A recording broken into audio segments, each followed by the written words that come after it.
السلام علیکم ورحمۃ اللہ وبرکاتہ۔ عزیزان گرامی، آج ہم ذکر کرتے ہیں گھر کا۔ گھر آپ کا ہو یا ہمارا، گھر آپ کا ہو یا ہمارا، گھر کسی کا بھی ہو،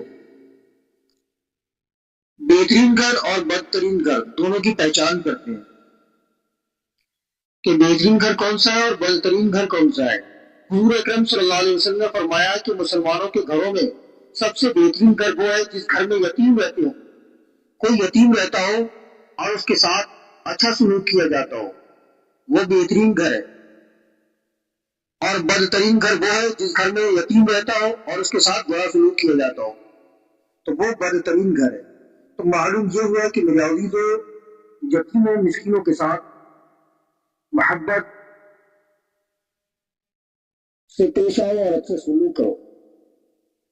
بد سلوکی اللہ رب العزت کو پسند نہیں ہے، ناپسند فرماتا ہے، ظلم و جبر کے خلاف ہے۔ اللہ رب العزت کی رضا پر راضی رہو، پروردگار نے جیسے حکم دیے اسی طرح اپنی زندگی کو گزارو، بس اللہ کے محبوب بن کر کے اپنی زندگی گزار کر چلے جاؤ۔